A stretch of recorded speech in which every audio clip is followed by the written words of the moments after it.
Australia کا خوفناک سفر۔ حصہ اول، سفر کی ابتدا۔ میرا نام احمد ہے اور میرے دو قریبی دوست علی اور سارا ہیں۔ ہم تینوں نے طے کیا کہ اس دفعہ اپنی چھٹیاں آسٹریلیا میں گزاریں گے کیونکہ وہاں کے قدرتی مناظر اور ماحول کے بارے میں ہم نے بہت سنا تھا۔ ہمارے دل میں خوشی کی حد نہ رہی جب ہم نے فلائٹ کے ٹکٹ بک کرائے۔ پرواز کا سفر تھکا دینے والا تھا مگر دل میں ایک عجیب سی خوشی تھی کہ جلد ہی ہم ایک نئے ملک کی سیر کریں گے۔ جب ہم نے آسٹریلیا کے شہر سڈنی کے ہوائی اڈے پر قدم رکھا تو رات کا وقت تھا۔ سرد ہوا اور سنسان راستے نے ہمارے دلوں میں پہلی بار گھبراہٹ ڈال دی۔ ہم نے ہوٹل کا رخ کیا جو شہر کے کنارے ایک پرانا مگر خوبصورت عمارت تھا۔ لیکن جب ہم ہوٹل پہنچے اور اپنے کمرے میں گئے تو ماحول کچھ عجیب سا محسوس ہونے لگا۔ کمرے کی کھڑکیاں پرانی تھیں اور باہر سے درختوں کی ہلچل کی آوازیں آ رہی تھیں۔ علی نے کہا کہ شاید یہ درختوں کی آوازیں ہیں مگر مجھے لگا جیسے کوئی ہمیں دیکھ رہا ہے۔ رات کے 2 بجے اچانک کسی نے زور سے دروازہ کھٹکھٹایا۔ ہم تینوں خوفزدہ ہو گئے۔ میں نے دروازہ کھولا مگر وہاں کوئی نہیں تھا۔ اچانک ہوا کا ایک تیز جھونکا کمرے میں آیا اور تمام روشنی بجھ گئی۔ ہم سب نے ایک دوسرے کو دیکھا اور خوف کی کیفیت میں گھبرائے ہوئے بستر پر بیٹھ گئے۔ حصہ دوم، جنگل کی سیر اور پراسرار گھر۔ اگلے دن ہم نے فیصلہ کیا کہ تھوڑی ایڈونچر کرتے ہیں اور آسٹریلیا کے مشہور جنگل کی سیر کریں گے۔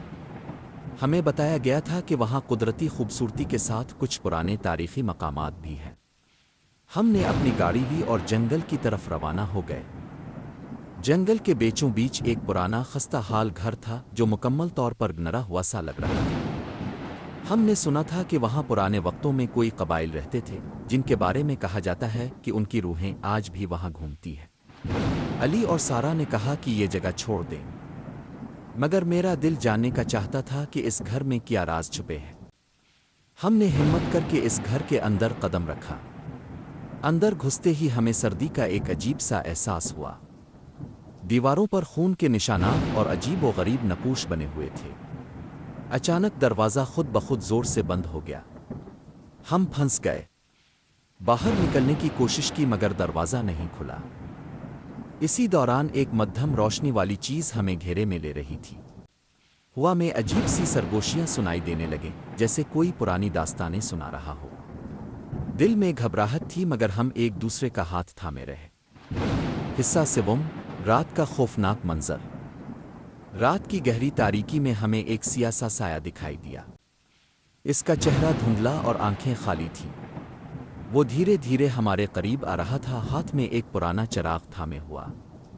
ہم نے چیخ مچائی مگر آواز ہمارے حلق میں اٹکی ہوئی تھی۔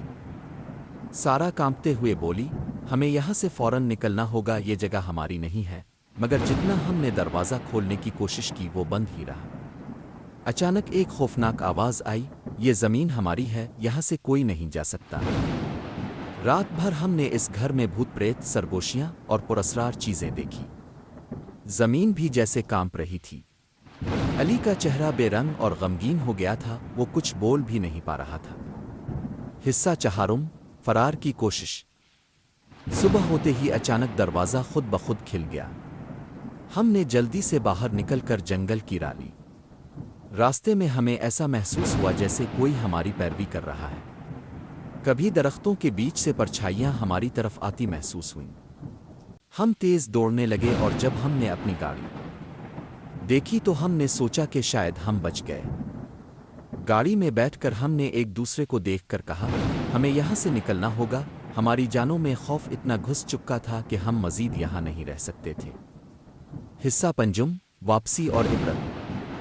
ہوٹل پہنچ کر ہم نے انتظامیہ کو بتایا مگر انہوں نے ہماری باتوں کو مذاق سمجھا۔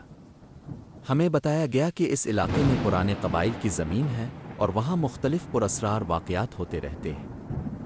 ہم نے اگلی فلائٹ پکڑی اور واپس وطن لوٹے۔